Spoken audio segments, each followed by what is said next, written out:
The House impeachment probe is now moving so fast tonight, it's easy to lose sight of how fundamentally this Ukraine scandal shifted what congressional Democrats had been doing until all this broke. Remember, the very speaker who is now barreling towards tomorrow's key vote on a process to impeach Trump spent months holding back as top committee chairs deferred to that same slow approach.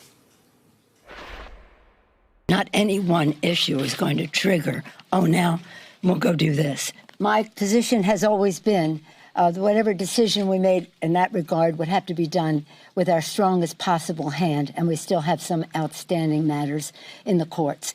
But we're not there yet, and I think if it is a close call, close calls go against putting the country through that. Do you believe President Trump will ultimately leave office being impeached by this House, regardless of timeline? Thank you very much.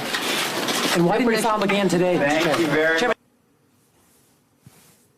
Remember that? Well, this changed on two inflection points, one recent, one upcoming. It was barely a month ago when Pelosi announced that Ukraine changed everything, launching the impeachment probe, but no one knew exactly what that meant at the time. What I can tell you is tonight we now know. The House voting tomorrow on Resolution 660. This is the first floor vote on a path to impeaching Trump. Politically, this vote will test and show if Pelosi has a united caucus on impeachment.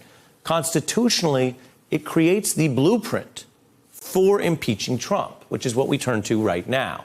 How this blueprint works, because there's more going on here than just a party line floor vote tomorrow. The resolution that they're voting on delineates a new impeachment process, and it empowers who will lead it. So if you want to understand the road to impeaching Trump and what it will tee up in any Senate trial, you have to see what they're voting on, which means not only the text of the resolution, it actually means what else it sets in motion, which includes rules and protections for the person who may ultimately be put on trial, Donald Trump. Now, here are three key parts of this new impeachment blueprint, which we've just gotten a hold of. First, the new rules pave the way for public hearings, which Trump's Republican defenders have actually said would be more fair. And they empower not only members of Congress, but top committee lawyers to do the high-stakes questioning. Now, that could include former prosecutors like Daniel Goldman, who joined Adam Schiff's committee in March. You may recognize him from this and other news programs.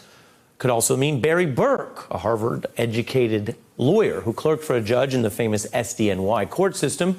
The Judiciary Committee tapped him to run that tough round of questioning for Corey Lewandowski. This was after the politicians on the panel spoke, a model that actually harkens all the way back to Watergate, when staff lawyers like Fred Thompson led witnesses to important revelations. Did you say that because you wanted to protect the president? Not to the best of my recollection.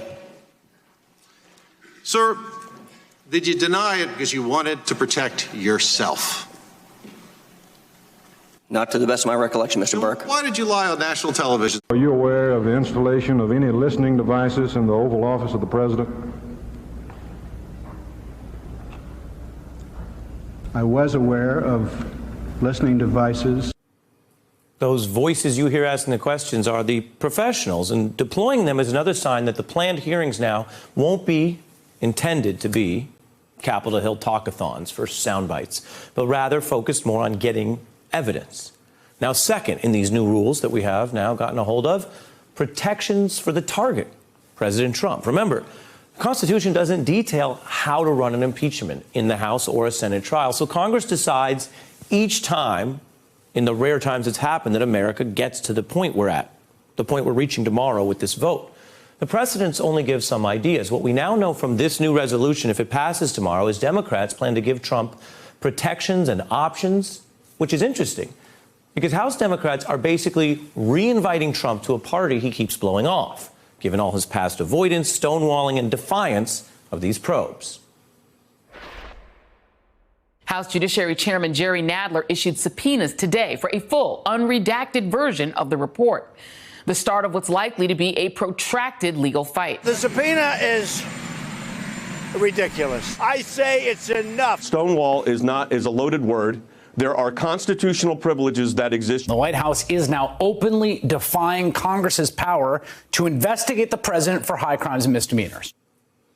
Now, the White House has been fighting anyone going down to Congress, going through those metal detectors. Tomorrow, I want to tell you what this resolution means. The House is saying through its power, basically, Mr. President, this is real.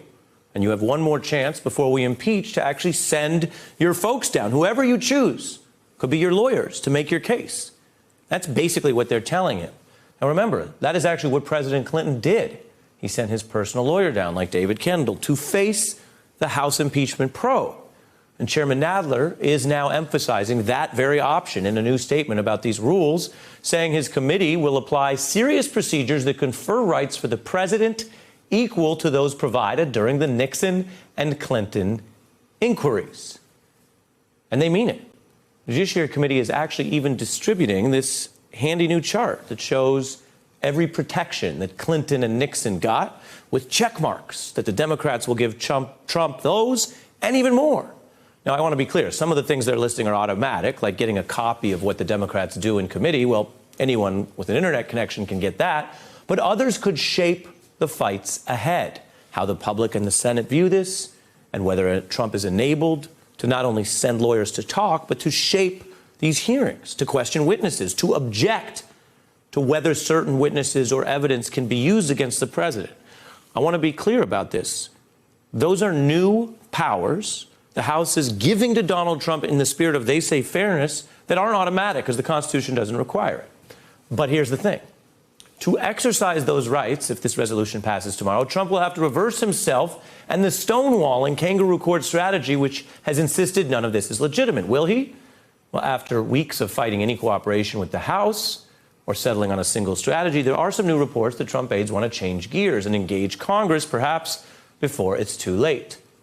Then there's perhaps the most pivotal thing we are learning about how this will go down. It's a clue that you actually have to dig out of this resolution. We know the Intel Committee gathers facts and will later release depositions in their report on Ukraine. Democrats say that committee is basically playing the role that in the past primary investigators have played, like those prosecutors who did the fact-finding work in the Nixon and Clinton cases. They basically produced facts and reports which Congress then took and reviewed. This is different when you think about it. On Ukraine, Congress is doing the fact-finding itself because there's no special counsel for Ukraine collusion. In fact, just today, the Democrat in charge of the Rules Committee made that point while speaking to the stakes. Unlike during the impeachment of President Nixon and Clinton, no special prosecutor has been named to investigate President Trump on this. That's why the Intelligence Committee has been gathering evidence and hearing testimony. 5 or 10 years from now, people will ask each of us what we did in this moment. We will stand up for the Constitution and defend the rule of law. So if Congress finds the facts and stands up for the Constitution and gets a floor vote impeaching Trump, it does raise the big question of where we're headed. What are they impeaching Trump for? One thing, 2, 3, a whole interconnected plot of things? Even if you say, okay, for Ukraine, all right, is it one thing, the bribery plot? What about the second thing, the alleged cover-up? What about obstruction? And then think about this, and I discussed this earlier tonight with a member of Congress. If you go after Donald Trump for a few weeks of alleged Ukraine obstruction, why would Congress give him a pass on years of the obstruction alleged in the Mueller report, which again is more independent than a Democrat-led committee investigation?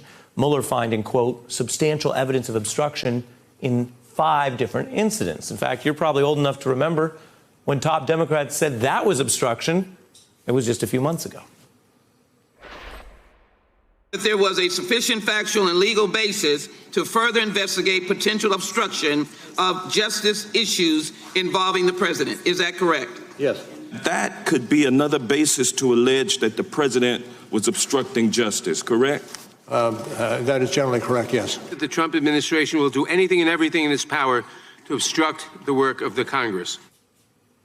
Those aren't just statements from some politicians. We just showed you members of the very committee that will handle impeachment, judiciary, under these new rules. And they were talking to Mueller about how they think Trump already committed obstruction. And that brings us to a key part of this resolution Congress is voting on tomorrow. They state that when this is all done and the intelligence probe is over, the whole thing goes back to the Judiciary Committee to decide whether to report to the House, quote, such articles of impeachment it deems proper.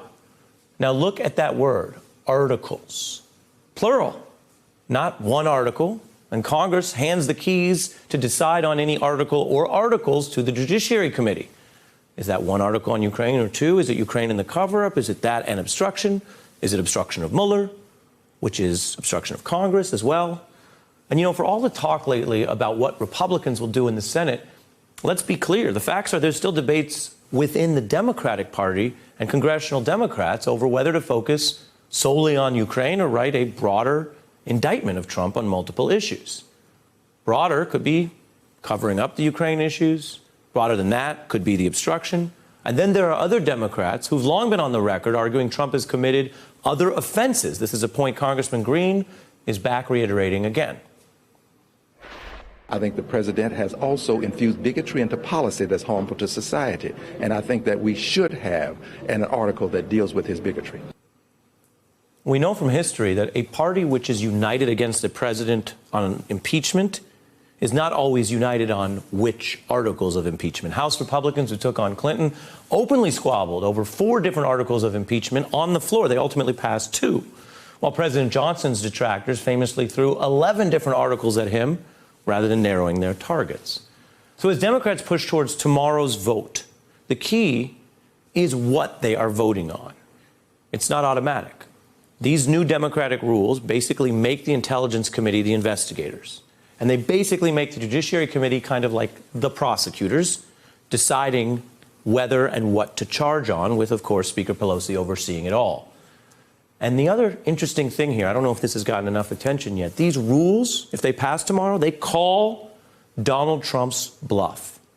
And they say in this process, keep stonewalling at your own peril. Hey, I'm Ari Melber from MSNBC. You can see more of our videos right here, or better yet, subscribe to our YouTube channel below. You could have been anywhere in the world, but you're here with us, and we appreciate that.